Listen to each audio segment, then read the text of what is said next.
이 밖에 제가 할 수 있는 게 뭐가 있겠습니까? 현재 엉망이 된 미국 해의사당에서 한국계 의원이 보인 행동이 미국인들의 심금을 울리고 있습니다. 그의 이름은 앤디 킴입니다. 과거 미국 뉴저지 지역으로 이민을 온 부모님 밑에서 태어나 뉴저지에서 어린 시절을 보냈고 시카고 대학교를 졸업한 이후에는 지역장학생의 자격으로 영국 옥스퍼드 대학교에서 박사학위를 취득한 엘리트입니다. 국제관계학을 공부한 그는 아프가니스탄 현지주둔 미군 사령관의 전략 참모를 역임했고 2013년에는 버락 오바마 행정부 국가안전보장회의 이라크 담당 보좌관으로 미 의회에 입성하였습니다. 2018년에는 연방의원으로 처음 선출되더니 이번에는 재선에 성공하여 명실상부 미국 뉴저지를 대표하는 의원이 될 수 있었죠. 이랬던 그가 얼마 전 12대가 난입하여 엉망이 된 미 국회의사당에서 보인 특정 행동에 미 언론들은 크게 집중하여 대서특필하고 있습니다. 시작은 앤디 킴 의원과 함께 뉴저지주를 대표하는 동료 의원인 톰 멜리노스키가 새벽 1시경 국회의사당에서 이상한 광경을 목격한 것부터였습니다. 시위대의 난입으로 난장판이 되어 있는 국회의사당에서 누군가가 묵묵히 청소를 하는 모습이 보였습니다. 물병, 옷, 성조기 등 바닥에 흩어져 있는 각종 물품들을 비닐봉지에 조용히 담고 있는 누군가가 있었죠. 처음에 톰 의원은 그게 누구인지 알려는 생각도 하지 않았습니다. 당연히 국회의사당의 청소부 중 한 명이겠거니 생각했습니다. 물론 이런 혼란스러운 상황 속에서도 자신의 일을 묵묵히 하는 사람이라니 참으로 본받을만 하구나 라는 생각이 들긴 했죠. 그런데 이 청소부의 얼굴을 확인한 톰 의원은 순간 말문이 막힐 정도로 당황을 금치 못했습니다. 그는 평범한 청소부가 아니라 그의 동료 의원인 앤디 킴이었기 때문입니다. 톰 의원은 AP통신과의 인터뷰에서 그때의 심정을 다음과 같이 밝혔습니다. 국방경비대원 2명이 멀뚱멀뚱 서 있는데 누군가 벤치 아래에 기댄 채 바닥에 떨어진 물건들을 주우려 무릎을 꿇고 있더군요. 앤디는 혼자서 조용히 비닐봉지에 잔해를 담고 있었어요. 확실한 건 그가 보이는 행동은 누군가에게 보여주기 위한 것이 아니었다는 것이죠. 그 길었던 밤 중 가장 가슴이 아픈 순간이었어요. 아무도 선뜻하려고 나서지도 않던 행동을 한국계 의원인 앤디 킴이 묵묵히 했던 것이 알려지자 미국의 언론들은 그의 선행에 충격 보도를 이어갔습니다. 모두가 앞다퉈 그와의 인터뷰 경쟁에 나섰죠. 처음에는 인터뷰를 꺼리던 앤디 킴이었지만 끝끝내 AP통신과의 인터뷰에 응했던 그가 조심스레 꺼낸 말은 더욱더 미국인들의 심금을 울릴 수밖에 없었습니다. 정말 충격을 받았고 강한 애국심을 느꼈습니다. 여러분도 사랑한 것이 있다면 그것을 지키고 싶은 마음이 있을 것입니다. 이번 사태가 벌어졌을 때 저는 너무나도 가슴이 아팠습니다. 그저 뭔가를 해야겠다는 생각이 들 뿐이었죠. 그리고 그 상황 속에서 당장 제가 할 수 있는 것은 쓰레기를 줍는 것 이외에는 없었습니다. 이 밖에 제가 달리 할 수 있는 게 무엇이 있겠습니까? 현재 미국 대다수의 언론에서 보도하고 있는 바에 따르면 트럼프 대 바이든, 공화당 대 민주당의 대결에서 승자는 바이든과 그의 민주당으로 정리되는 것처럼 보입니다. 하지만 이를 받아들일 수 없었던 트럼프 지지자들은 미 국회의사당에 침입하여 시위를 전개할 정도로 현재 미국 내에서 두 세력의 갈등은 극에 달하고 있는 상황입니다. 의원들 역시 자신의 입장을 정확히 밝히기 어려운 상황인 것은 마찬가지입니다. 민주당 대 공화당이라는 간단한 구도가 있는 것처럼 보이지만 미국은 우리나라처럼 단일 국가 조직도 아니고 여러 주가 연합한 연방정부이기 때문에 각 주정부가 갖고 있는 이해관계는 모두 다르기 때문이죠. 더군다나 세계 최고 수준의 치안을 자랑하는 우리나라와 달리 미국은 모든 개인이 총기 소지의 자유를 갖고 있습니다.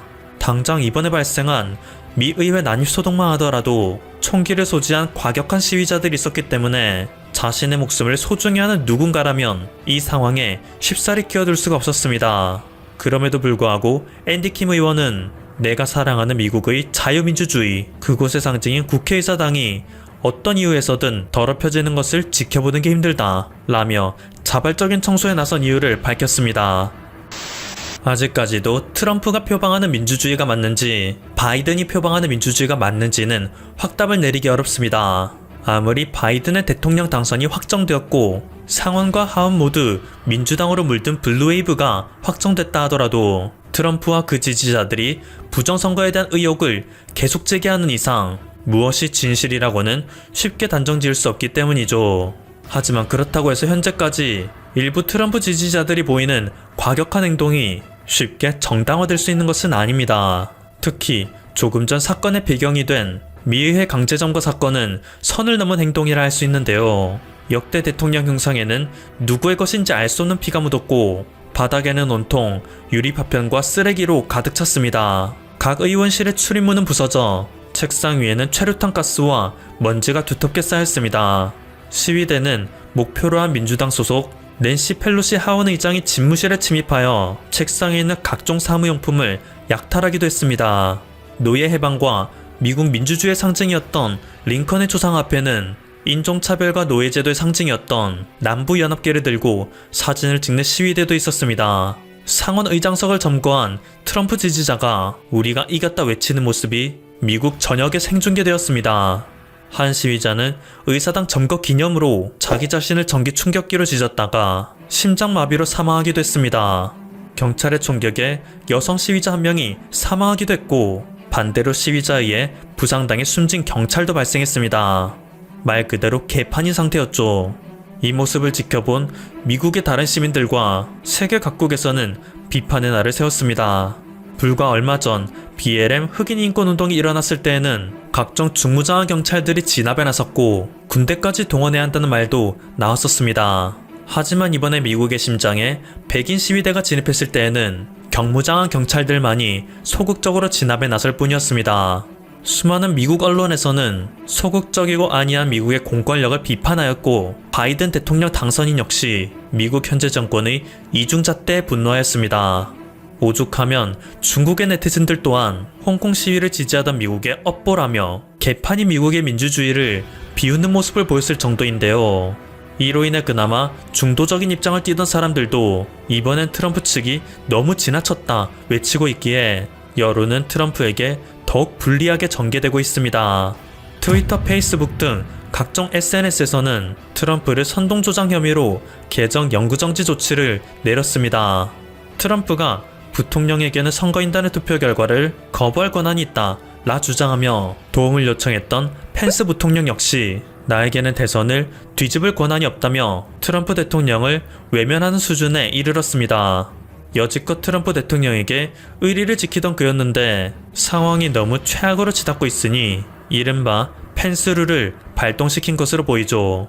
하원 민주당 의원들이 공동 제안해 다가오는 11일 발의할 예정인 트럼프 대통령 탄핵안에는 벌써 200명에 가까운 의원들이 서명한 상태입니다. 낸시 펠로시 미국 하원 의장은 마크 밀리 합창 의장에게 트럼프 대통령 현재 매우 불안정한 상태이다. 혹시 모를 사태를 대비하여 그가 갖고 있는 핵미사일 발사 권한을 박탈해야 한다. 라는 극단적인 발언을 하기도 했습니다.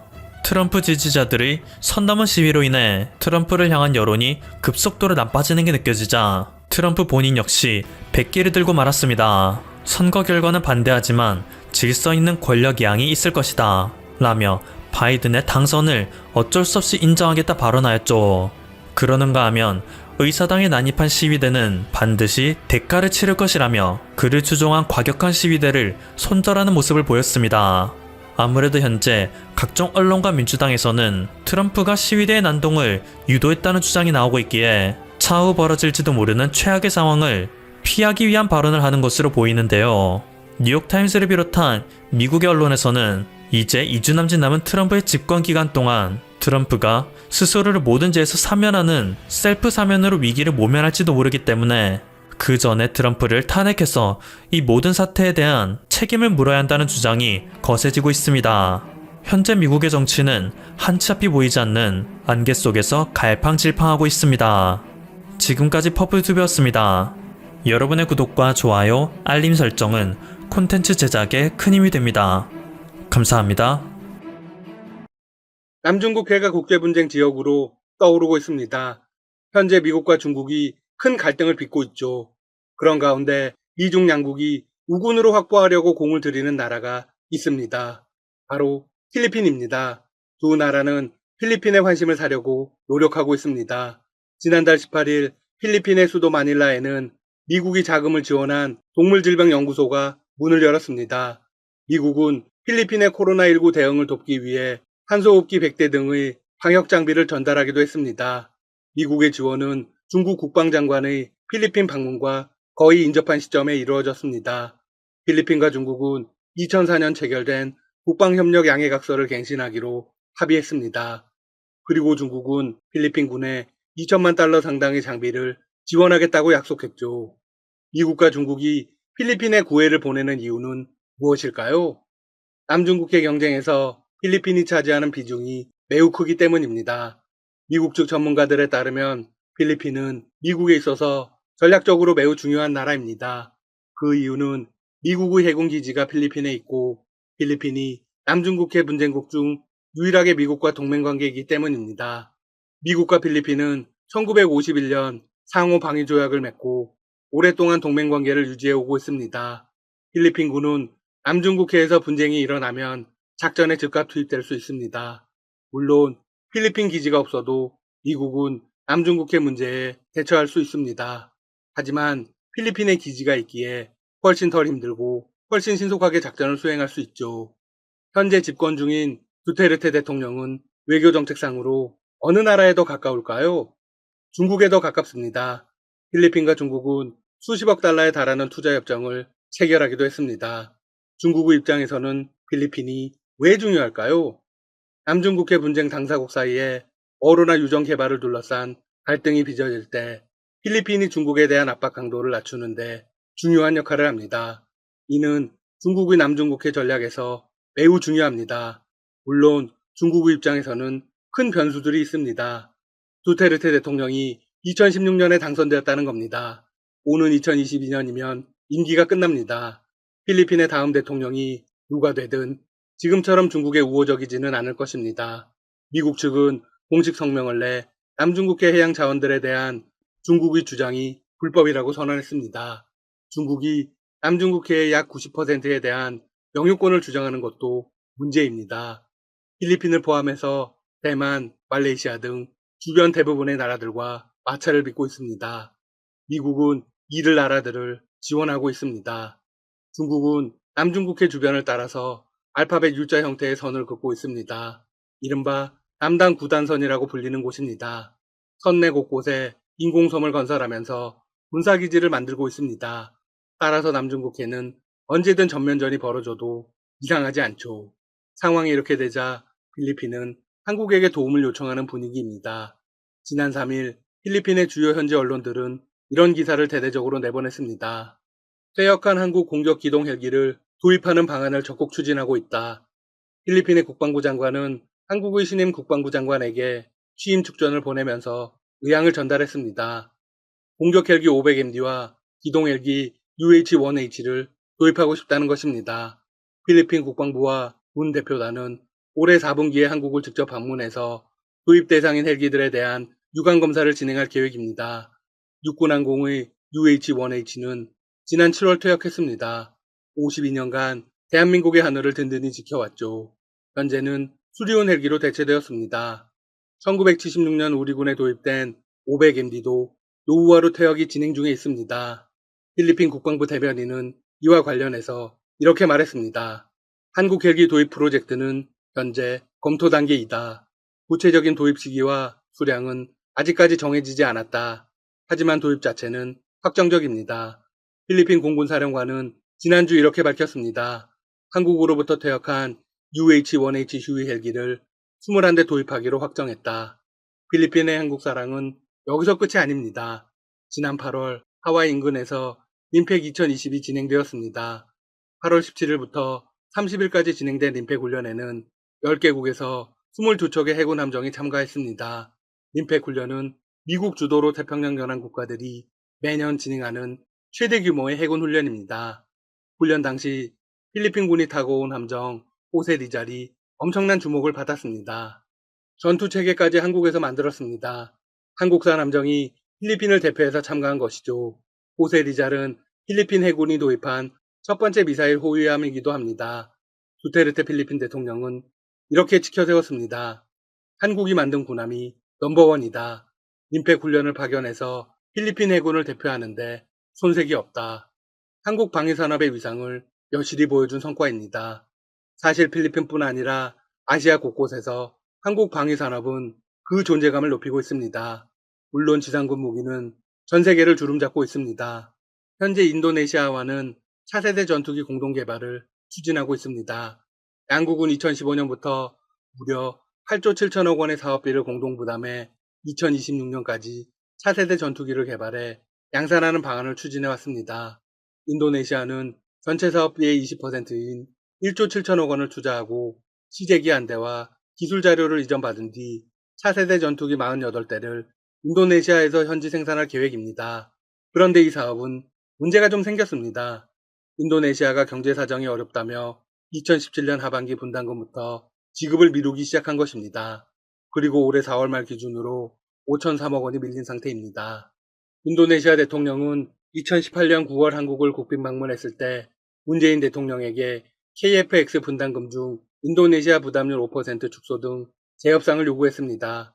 한국은 작년 한 아세안 특별 정상회의 참석을 앞두고 재협상을 타결하도록 인도네시아가 분담금 비율인 20%는 지키되 일부 현물로 납부하는 쪽으로 견해차를 좁혔습니다.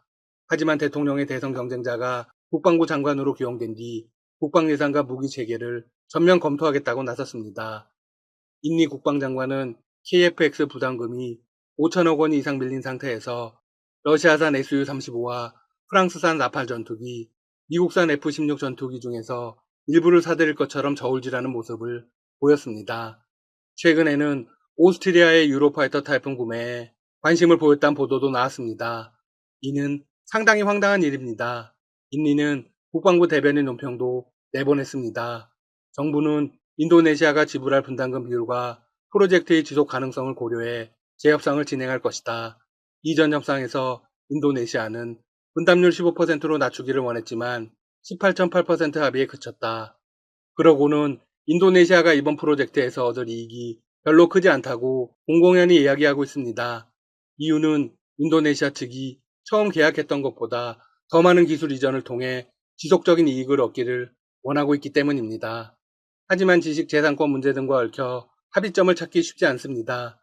인도네시아는 KFX 개발과 관련해 2016년 하반기부터 한국에 기술진을 파견했으나 올해 3월 코로나19 확산을 이유로 기술진 114명을 귀국시키고 현재까지 돌려보내지 않고 있습니다.